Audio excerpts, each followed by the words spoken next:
Pada video ini, saya akan mempraktikkan coaching untuk peningkatan kinerja menggunakan model GROW, yaitu Goal, Reality, Option, dan Will. Praktik coaching ini dibuat untuk memenuhi tugas mata kuliah manajemen kinerja. Sebelum mulai praktik coaching, terlebih dahulu kita perlu memahami pengertian coaching. Coaching merupakan proses membantu seseorang menemukan solusi dan mengembangkan potensinya melalui pertanyaan yang terarah. Dalam coaching, seorang coach tidak langsung memberikan solusi, tetapi membantu coach menemukan solusi terbaik berdasarkan pemikiran dan kemampuannya sendiri. Selanjutnya, dalam praktik ini, coach adalah seorang mahasiswa semester 4 bernama Andi. Andi sering mengalami kesulitan dalam mengatur waktu sehingga kerap menunda pengerjaan tugas kuliah. Akibatnya, beberapa tugas dikerjakan mendekati batas waktu pengumpulan dan hasil yang diperoleh kurang maksimal. Melalui coaching ini, diharapkan Andi mampu menemukan solusi untuk meningkatkan kedisiplinan dan produktivitasnya. Selanjutnya, goal. Tahap pertama dalam model GROW adalah goal atau tujuan. Pada tahap ini, coach membantu coach menentukan tujuan yang ingin dicapai secara jelas dan spesifik. Coach kemudian bertanya kepada Andi mengenai tujuan yang ingin dicapai. Andi menjelaskan bahwa ia ingin lebih disiplin dalam mengerjakan tugas kuliah dan mampu mengumpulkan tugas tepat waktu. Ketika ditanya kapan target tersebut ingin dicapai, Andi menjawab bahwa ia ingin mewujudkannya dalam waktu 1 bulan ke depan. Selanjutnya, hasil, goal.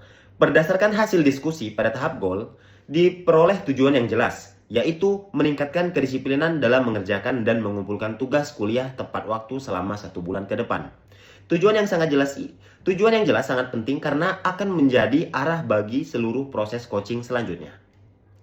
Selanjutnya, reality. Tahap kedua adalah reality atau kondisi saat ini. Pada tahap ini, coach menggali situasi yang sedang dialami oleh coach. Andi menjelaskan bahwa dirinya sering menunda pengerjaan tugas hingga mendekati deadline. Ketika ditanya mengenai penyebabnya, Andi mengakui bahwa ia terlalu sering bermain media sosial dan menghabiskan waktu untuk hiburan sehingga waktu belajarnya menjadi berkurang. Kondisi tersebut menyebabkan tugas dikerjakan secara terburu-buru dan terkadang terlambat dikumpulkan. Selanjutnya, hasil dari reality. Dari tahap reality dapat diketahui bahwa akar masalah yang dihadapi bukanlah banyaknya tugas kuliah, melainkan kebiasaan menunda pekerjaan, kurangnya manajemen waktu, dan penggunaan media sosial yang berlebihan. Pemahaman terhadap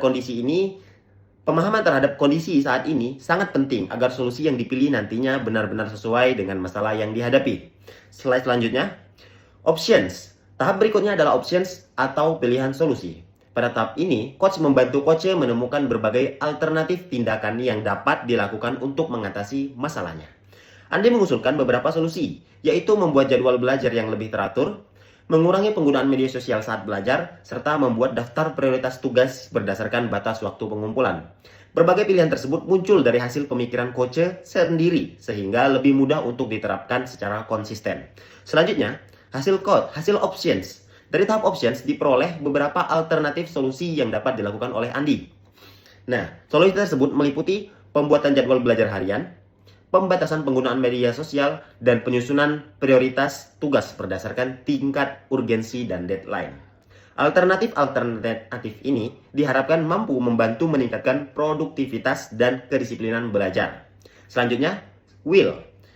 Tahap terakhir dalam model GROW adalah will atau komitmen tindakan. Pada tahap ini, coach membantu coach menentukan langkah nyata yang akan dilakukan setelah sesi coaching selesai. Andi berkomitmen untuk membuat jadwal belajar pada malam hari dan menerapkan mulai keesokan harinya. Selain itu, ia juga berkomitmen untuk membatasi penggunaan media sosial maksimal 2 jam per hari. Ketika ditanya tingkat keyakinannya dalam menjalankan rencana tersebut, Andi memberikan nilai 8 dari 10. Hal ini menunjukkan adanya kesiapan dan motivasi yang cukup tinggi untuk melakukan perubahan. Selanjutnya, hasil coaching. Melalui proses coaching ini, Andi menyadari bahwa masalah utama yang menyebabkan keterlambatan pengumpulan tugas bukanlah karena kurangnya kemampuan akademik, melainkan karena kebiasaan menunda pekerjaan dan kurangnya pengelolaan waktu. Selain memperoleh pemahaman baru mengenai penyebab masalahnya, Andi juga berhasil menyusun rencana tindakan yang jelas dan realistis untuk meningkatkan kinerjanya. Kesimpulan, berdasarkan praktik coaching yang telah dilakukan, dapat disimpulkan bahwa model GROW membantu individu dalam menetapkan tujuan, memahami kondisi saat ini, menemukan berbagai alternatif solusi, serta membangun komitmen untuk melakukan tindakan nyata. Melalui pendekatan coaching, individu dapat menemukan solusi yang berasal dari dirinya, sehingga peluang keberhasilan dalam mencapai tujuan menjadi lebih besar. Demikian praktik coaching menggunakan model GROW yang telah saya lakukan. Terima kasih atas perhatian yang diberikan. Wassalamualaikum warahmatullahi wabarakatuh.